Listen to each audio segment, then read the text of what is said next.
Hello everyone, তোমাদের সাথে আজ আমি একটা ছোট্ট মিনি ব্লগ কালী পুজোর সেটাই তোমাদের সাথে শেয়ার করব। তো এখানে আমি গিয়েছিলাম দিদির বাড়িতে। ওইখানে এই পুজোটা খুবই বড় করে হয় আর বুড়িমার পুজো এটাকে বলা হয়। তো ফার্স্টেই দেখলে এখানে সবাই দণ্ডি কেটে নিয়েছিল। দেন ঠাকুরতলাতে গিয়েছিলাম, এটাই মায়ের মূর্তি। তো মাকে অনেক সুন্দর লাগছিল এই সাজে দেখতে, আর এখানে প্রচুর পরিমাণে ভিড় হয়েছিল, তোমরা সেই ভিড়টা দেখতেই পাচ্ছ। দেন এই সময় মনে হয় অঞ্জলি হচ্ছিল। শুনলে আমার বুগ্গ এখানে কি বলছিল, আমাকে ঢোল দেখাতে বলছিল, কোথায় ঢোল বাজছে সেটা দেখানোর জন্য বলছিল। আর এখানে আমি বাড়ি চলে এসেছিলাম। দেন তারপরে আবার পরের দিন এটা ভিডিও। তো পরের দিন আবার গিয়েছিলাম মায়ের কাছে দর্শন করতে, মাকে দর্শন করে নিলাম। আর জানো তো এই ভিডিওটা আমার কে ধরে দিয়েছে? এই ফোনটা আমার ধরে দিয়েছে আমার একটা ছোট্ট ভাই। তো এখানে মায়ের সাথে একটু ভিডিও করে নিয়েছিলাম। পুরো ভিডিওটা দেখতে থাকো, আশা করি তোমাদের ভালো লাগবে। আর এইখানে কি তৈরি হচ্ছে বলো তো? রাত্রিবেলা এখানে বারুদ পোড়ানো হয়, যাকে বলে বাজি পোড়ানো। তো সেই বাজি পোড়ানোর জন্যই জিনিসগুলো তৈরি হচ্ছিল। আর এখানে তো রাত হয়ে গিয়েছিল, শুরুও হয়ে গেছে বাজি ফাটানো।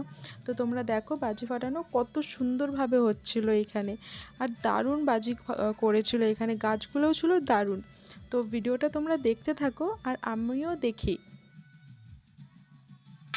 তাও এই বছরে বেশি গাছ পোড়ানো হয়নি, এই বছরে অনেক কম গাছই হয়েছে, 3টে গাছ হয়েছিল, অন্যবার নয়তো অনেক গাছ হয়। আর আমি এইখানে সামনেই বসেছিলাম, তো বসে বসে দেখছিলাম।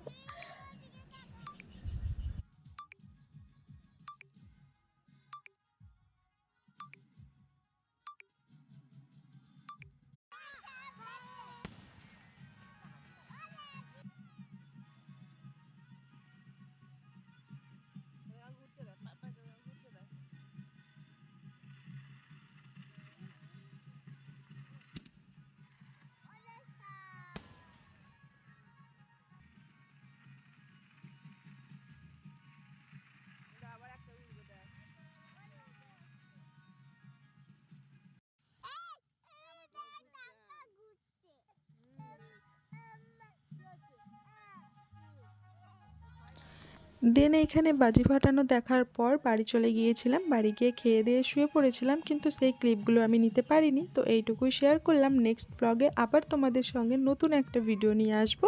ততক্ষণ পর্যন্ত ভালো থেকে সুস্থ থেকো, বাই।